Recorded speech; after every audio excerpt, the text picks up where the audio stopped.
नमस्कार, मैं डॉक्टर सुनील आर्य, आर्यावर्त वैदिक चिकित्सालय रोहिणी से। और आज मैं आपके सामने आया हूँ बात करने के लिए कि बहुत सारे लोग कहते हैं कि भाई ये वैदिक चिकित्सा क्या है या पंचगव्य आयुर्वेद क्या है। ये सारे विषयों की भ्रांति बहुत सारे लोगों में है।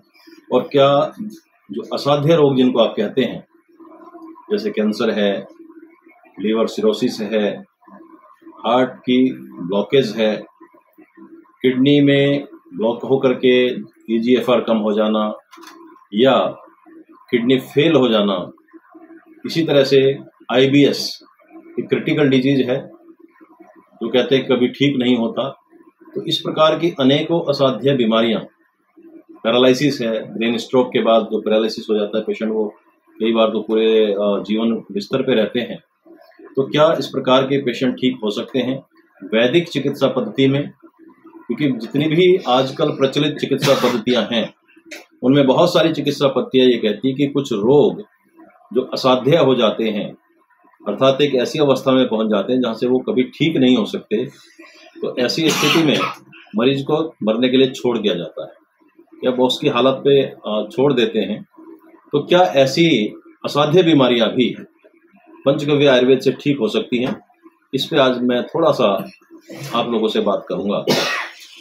तो सबसे पहले मैं बताना चाहूंगा कि पंचगव्य आयुर्वेद क्या होता है, ये कैसे काम करता है और कैसे बहुत सारी बड़ी बड़ी असाध्य बीमारियां जो मैंने अभी आपके सामने रखी उनको क्यों इतनी जल्दी ठीक करने में हम लोग सक्षम हैं। इन सारे विषयों पर मैं बात करने वाला हूं। तो सबसे पहले बात करते हैं पंचगव्य की। पंचगव्य जैसे कि नाम से ही आप समझ सकते हैं कि 5 गव्य, 5 प्रकार के जो गव्य होते हैं उन्हें पंचगव्य कहा जाता है। और ये वैदिक सिस्टम ऑफ ट्रीटमेंट है। पंचगव्य आज से नहीं है, जब से सृष्टि बनी है, जब से वेद हैं, तब से आयुर्वेद है। और आयुर्वेद का ही एक अहम हिस्सा, अहम उसकी धारा पंचगव्य है। जितने भी घृत बनते हैं आयुर्वेद में वो सब देसी गौमाता के घी से बनते हैं, यानी कि उनका एक गव्य है घृत, उस घृत से ही बनते हैं। जितनी भी भस्में हैं आयुर्वेद में वो सारी की सारी भस्में गाय के गोबर के द्वारा जो कंडे बनाए जाते हैं उन कंडों को जलाने करके ही भस्म बन पाती है, तो उसमें भी उसका उपयोग है। बहुत सारी बीमारियां हैं जो दूध के साथ ही दवाई लेनी पड़ती है अनुपान में, वो भी गाय के गोमाता के दूध से देनी पड़ती हैं। बहुत सारी औषधियां हैं जो गौमूत्र में शोधन करके ही दी जाती हैं। जितने भी टॉक्सिसिटी आजकल की मॉडर्न अगर भाषा में बात करें तो जितनी भी टॉक्सिक हर्ब्स हैं उनको सबको शोधन करने के लिए गौमूत्र की आवश्यकता होती है। तो पंचगव्य का आदिकाल से ही हमारे आयुर्वेद में उपयोग होता चला रहा है।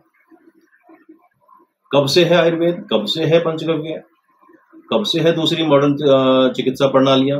अगर उसमें थोड़ी सी बात करें तो आयुर्वेद 300 से 350, ये एलोपैथी 350 वर्ष पुरानी है। यूनानी मात्र हद से हद लगा लीजिए 1200 से 1300 वर्ष पुरानी है। लेकिन आयुर्वेद अगर आप गिनती गिन सकते हैं तो गिन लीजिए, 1,96,68,53,124 वर्ष हो चुके हैं आयुर्वेद या पंचगव्य आयुर्वेद को इस सृष्टि में आए हुए।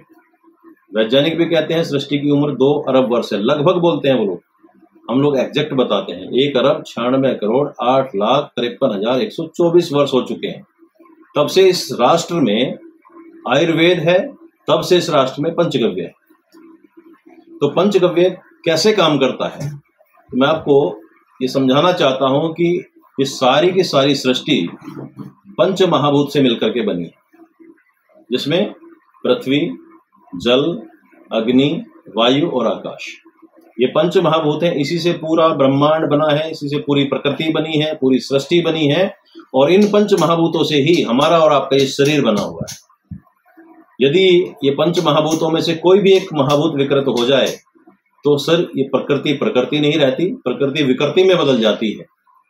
जैसे मान लीजिए हम यहाँ बैठ करके अभी आराम से बात कर पा रहे हैं, लेकिन अचानक एक महाभूत विकृत हो जाए, मान लीजिए अगर वायु तत्व विकृत हो जाए और अभी 80, 90, 100 किलोमीटर प्रति घंटा की रफ्तार से अगर आपको हवा चलने लगे तो क्या होगा? सब कुछ तहस नहस होने लगेगा, ये बिल्डिंगें ढह जाएंगी, पेड़ टूटने लग जाएंगे, अर्थात विकृति, ये प्रकृति विकृति में बदल जाएगी। इसी प्रकार ये वायु महाभूत अगर हमारे शरीर में विकृत हो जाए तो 80 प्रकार के रोग पैदा कर देती है। जितने भी दर्द हैं शरीर में, चाहे उसको अलग अलग नाम दे दीजिए, अंग्रेजी में जितनी भी टिस हैं, पैंक्रियाटाइटिस है, आर्थराइटिस है, साइनोसाइटिस है, मेनिंजाइटिस है, जितने भी वर्ड्स में टिस लग गई समझिए वो वात रोग। ऐसे ही पित्त के रोग हैं 40 प्रकार के, जितने भी आपको अंदर से हाथों के अंदर छाले पड़ जाना, वेराइसिस हो जाना, स्किन के ऊपर बहुत बहुत एलर्जी हो जाना, अलग प्रकार के दाने निकल आना, सनबर्न होना, इस तरह की जितनी भी है ये अग्नि तत्व के विकृत होने के रोग हैं। 40 प्रकार के हैं जिनको पित्त कहा जाता है। तो पित्त विकृत हो जाए तो क्या करेंगे, फिर पित्त महाभूत पंच महाभूत आपका विकृत हो गया, तो उसको बैलेंस करने के लिए भी पंचगव्य पे हमें जाना पड़ता है। तो इस प्रकार कोई भी महाभूत अगर विकृत हो जाए इन पांचों में से, तो हमारी जो देसी गौमाता है उसके जो गव्य हैं उनको पंचगव्य कहा जाता है। जिसमें क्या क्या आता है, सबसे पहले गाय का गोबर, गौमूत्र, दूध, छाछ और घी, ये 5 गव्य होते हैं जिनको पंचगव्य कहा जाता है। और इन्हीं पंचगव्यों के द्वारा इन पंच महाभूतों को हम संतुलित कर सकते हैं। जैसे अगर आपका पृथ्वी तत्व विकृत हो जाए तो गाय के गोबर का प्रयोग किया जाता है। इसका मतलब है अन्न विकृत हो गया, और अन्न को ठीक करने के लिए क्या करना है, गाय के गोबर को अपने खेत में डालेंगे, वहां पर जो अन्न उगेगा उस अन्न को आप खाएंगे तो पृथ्वी तत्व आपका संतुलित हो जाएगा। आपका जल तत्व विकृत हो जाए, अचानक कफ के रोग होने लग जाए, तो देसी गोमाता का जो दूध है वो शुद्धतम जल है, तो उस दूध का प्रयोग आप करना शुरू करेंगे तो कफ जनित जितने भी रोग हैं धीरे धीरे आपके सब खत्म होने शुरू हो जाएंगे। यानी कि वो महाभूत आपका संतुलित हो गया देसी गोमाता के गव्य रूपी दूध से। तीसरा है, अगर आपकी अग्नि हो गया, वायु हो गया, पृथ्वी हो गया, जल हो गया, ये सारे के सारे महाभूत इन पंचगव्यों के द्वारा संतुलित किए जाते हैं, और जिससे बड़ी बड़ी बीमारियां, कोई भी बीमारी हो वो इन पंचगव्यों के द्वारा ठीक की जा सकती है। अब बात करते हैं कि बीमारियां होती क्यों हैं शरीर में। बहुत सारे हमारे शोधकर्ता लगे हुए हैं, अलग अलग बीमारियों के ऊपर अलग अलग टीम लगी हुई है। हजारों करोड़ रुपया उस बीमारी की होने के तो छोड़ दीजिए, उस बीमारी को ठीक करने के उपायों पर खर्च हो रहे हैं, डायग्नोज करने पर खर्च हो रहे हैं कि बीमारी कौन सी है, इसके लक्षण क्या हैं, इसके कैरेक्टरिस्टिक्स क्या हैं। उन सबको डिफाइन करने के लिए भी हमारे बहुत सारी टीमें, रिसर्च टीमें उसमें लगी हुई है। लेकिन दुर्भाग्य से संसार के अंदर बीमारी उत्पन्न होने के जो कारण हैं, उन कारणों को कैसे समाप्त किया जाए, वो कारण ही ना हो ताकि वो बीमारियां उत्पन्न ही ना हो, इस विषय पे कोई शोध नहीं हो रहा। ये बड़े दुख की बात है।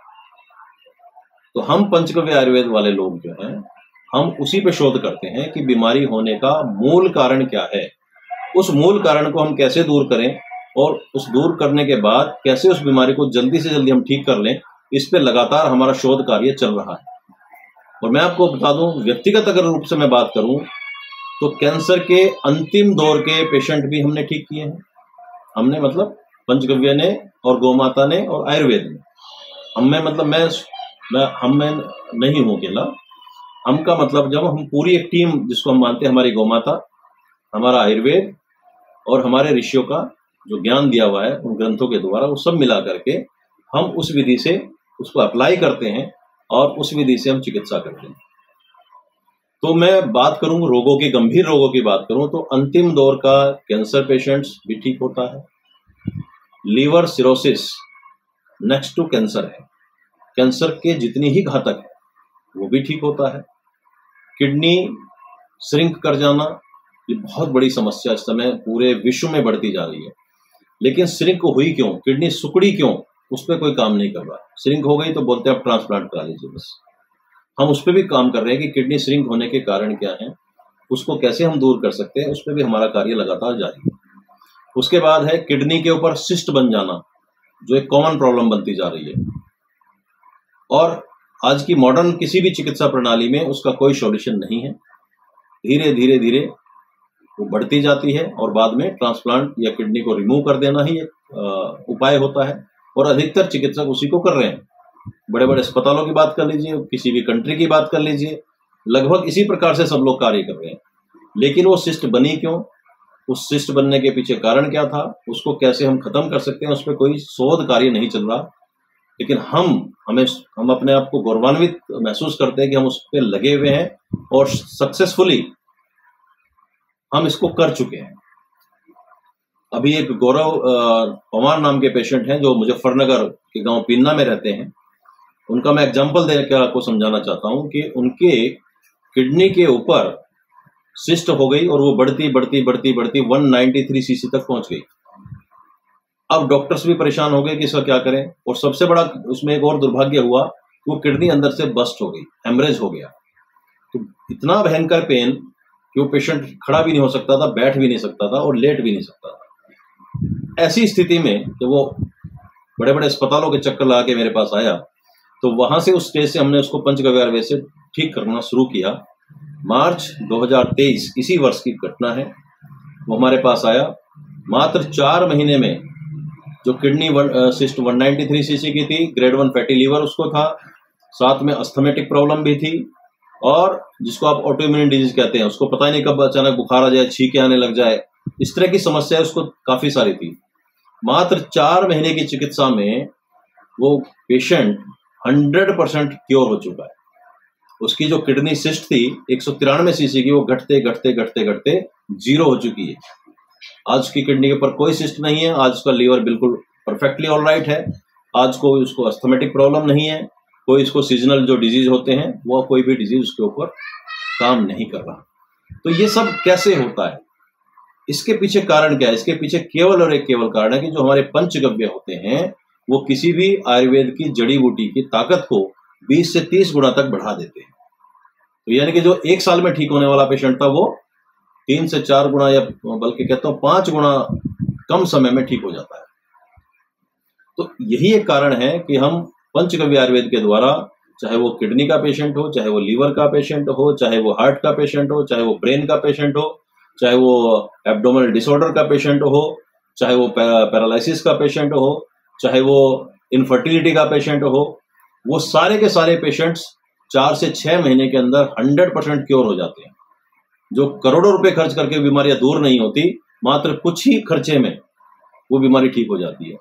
लेकिन उसके पीछे हमारा एक प्रोटोकॉल्स होता है कि भाई किस प्रकार से उसका आहार होना चाहिए, किस प्रकार से उसका योग और प्राणायाम होने चाहिए, किस प्रकार से उसको कितनी मात्रा में औषधि देनी है, क्या क्या औषधि देनी है, वो सब डायग्नोज की एक क्षेत्र होता है। तो हर एक पेशेंट का अलग अलग डायग्नोसिस किया जाता है, वो भी आयुर्वेदिक पद्धति के द्वारा ही हमारे यहाँ होता है। हम किसी लैब का सहारा नहीं लेते, किसी मशीन का सहारा नहीं लेते, नाड़ी के द्वारा, जीभ के द्वारा, आंखों के रंग के द्वारा, आकृति के द्वारा, या फिर उसकी मर्म के द्वारा। जो मर्म पॉइंट्स होते हैं उन मर्म पॉइंट्स को हम चेक करते हैं और मर्म पॉइंट्स के द्वारा पता लगाते हैं कि शरीर के किस अंग में कितनी बीमारी है और कितनी पुरानी है। वो सब चेक करने के बाद उस पर चिकित्सा की जाती है। बड़ी बड़ी बीमारियां, बहुत सारी बीमारियां, मैं उदाहरण दूं तो कई दिन लग जाएंगे इसको बोलते हुए, लेकिन मैं मोटे रूप में आपको बताना चाहता हूं कि आईबीएस के 20-20 साल पुराने पेशेंट्स, जिनको कुछ भी खाए तो उल्टी हो जाती थी, दूध तो भूल ही जाइए, लेकिन आज वो दूध भी पीते हैं, वो छाछ भी पीते हैं, वो घी भी खाते हैं, वो हर प्रकार की रोटी सब्जी खाने में आज सक्षम है और बड़े खुश हैं। तो ऐसे पेशेंट हमारे यहाँ ठीक होके जा रहे हैं। किडनी कितने जो हफ्ते में 3-3 बार डायलिसिस होती थी, आज उनकी डायलिसिस बंद हो चुकी है, वो किडनी के रूप में भी ठीक हो चुके हैं। किडनी सिस्ट की मैंने बताया, वो ठीक हो चुकी है। लीवर, फैटी लीवर ग्रेड 3 तक के पेशेंट यहाँ ठीक हुए हैं, लीवर सिरोसिस के पेशेंट ठीक हुए हैं। हार्ट की बात करते हैं तो जिनकी तीनों कोरोनरी आर्टरीज 100 और 90% के बीच में ब्लॉकेज हो जाए, 2 से 3 स्टंटिंग जिनको ऑलरेडी हो रखी हो, और जिनको बाईपास सर्जरी हर एक हॉस्पिटल ने रिकमेंड की हो, ऐसे पेशेंट बिना किसी स्टंट के, बिना किसी ऑपरेशन के आज पूरी तरह से सक्षम हैं, स्वस्थ हैं और बिना किसी दवाई के वो जी रहे हैं। मैं बात करता हूं आर्थराइटिस की, तो आर्थराइटिस के जिसके नी बिल्कुल बैंड हो जाए, ऐसे एक पेशेंट की घटना है जिसपे सफदरजंग हॉस्पिटल के ऑर्थो के हेड का भी मेरे पास फोन आया था एक बार कि ऐसा हो ही नहीं सकता, इम्पॉसिबल है। वो पेशेंट आज भी जिंदा है, 85 वर्ष उनकी उम्र है, और उनको पूरे एलोपैथी जगत ने बोल दिया था कि घुटने बदलने पड़ेंगे, नी रिप्लेसमेंट करना ही पड़ेगा, ये ठीक नहीं हो सकते। आज वही पेशेंट 85 साल की उम्र में भी 4 मंजिल जीना चढ़ता है, यही रोहिणी में रहते हैं, वो पेशेंट अभी जिंदा है। उनको बाईपास सर्जरी भी होनी थी हार्ट की, लगभग 2017 या 18 का केस है, 5-6 साल हो गए, आज तक तो उनको स्टेंट की भी जरूरत नहीं पड़ी दोबारा। तो ये इस तरह के पेशेंट जो क्रिटिकल पेशेंट्स होते हैं वो भी पंचगव्य आयुर्वेद के द्वारा हंसते खेलते ठीक हो जाते हैं। इसके लिए बहुत बड़ा तामझाम की भी जरूरत नहीं पड़ती है, बहुत बड़े हॉस्पिटल की भी आवश्यकता नहीं है, एडमिट करने की भी आवश्यकता नहीं है, घर पे रह करके ही पेशेंट का इलाज हम कर देते हैं। कुछ प्रोटोकॉल्स हैं, प्रक्रियाएं हैं, शोधन सिस्टम्स हैं हमारे, उनको सबको अप्लाई करके आहार विहार दिनचर्या को ठीक करके और विचारों को ठीक करके उन पेशेंट का इलाज यहाँ पर हो रहा है। तो आज के समय में आप कह सकते हैं कि कुछ भी, कोई भी बीमारी असाध्य नहीं होती। हाँ, यदि वो समझ में ना जाए, उसका मूल कारण पता न लगे, डायग्नोज प्रॉपर ना हो, तो बीमारी ठीक नहीं हो पाती है। तो ऐसे ही यही कारण है कि जो चिकित्सक भाई हमारे लगे हुए हैं, बिना प्रॉपर डायग्नोज के जब काम करते हैं, हिट एंड ट्रायल करते रहते हैं, तो उसके कारण से बल्कि इफेक्ट के बजाय साइड इफेक्ट ज्यादा हो जाते हैं और एक बीमारी ठीक होने के बजाय दूसरी बीमारी और शरीर में आ जाती है। तो मैं इस वीडियो के माध्यम से भी अपील करना चाहता हूं चिकित्सक भाइयों से भी कि बिना प्रॉपर डायग्नोज के चिकित्सा प्रारंभ ना करें, समय लें, प्रॉपर समझें और उस मरीज की पूरी अवस्था देख करके, स्थिति देख करके, उसकी प्रकृति समझ करके कि वात प्रकृति वाला है कि पित्त प्रकृति वाला है कि कफ प्रकृति वाला है, उसको उसी प्रकार से उसकी प्रकृति के अनुसार उसका आहार विहार निश्चित करें, उसकी पूरी तरह से उसको निदान, जिसको डायग्नोसिस बोलते हैं, डायग्नोसिस करने के बाद ही उसकी चिकित्सा प्रारंभ करें। तो मुझे लगता है सफलता जरूर मिलेगी। और मेरे जैसे बहुत सारे पंचगव्य चिकित्सक इस समय देश में काम कर रहे हैं, बहुत बढ़िया रिजल्ट है सभी का। पूरे देश में लगभग 10,000 से ऊपर इस समय मैं समझता हूं कि हमारी टीम है, 10,000 लोग पंचगव्य चिकित्सक इस समय देश में काम कर रहे हैं, अलग अलग क्षेत्रों में, अलग अलग प्रदेशों में, वो सभी बहुत अच्छा काम कर रहे हैं। तो इसमें अगर हम बात करते हैं कि इसके मूल में भी एक भावना है, जो दूसरी चिकित्सा पद्धतियां हैं या मॉडर्न चिकित्सा पद्धतियां हैं, उनका एक चिंतन है कि विश्व एक बाजार है। हमारा जो चिंतन है हमारा है कि वसुध है वो कुटुंबकम, पूरा विश्व हमारे लिए एक परिवार है। और जब हम परिवार मान करके चिकित्सा करते हैं तो उसमें हित की भावना जुड़ जाती है। हमारा उद्देश्य पैसा कमाना नहीं होता, हमारा उद्देश्य उस पेशेंट को अपने परिवार का सदस्य मान करके उसी भावना से उसकी चिकित्सा करना होता है। और वो भावना भी काम करती है, वो वाइब्रेशंस भी जाते हैं और पेशेंट बहुत जल्दी ठीक भी हो जाता है।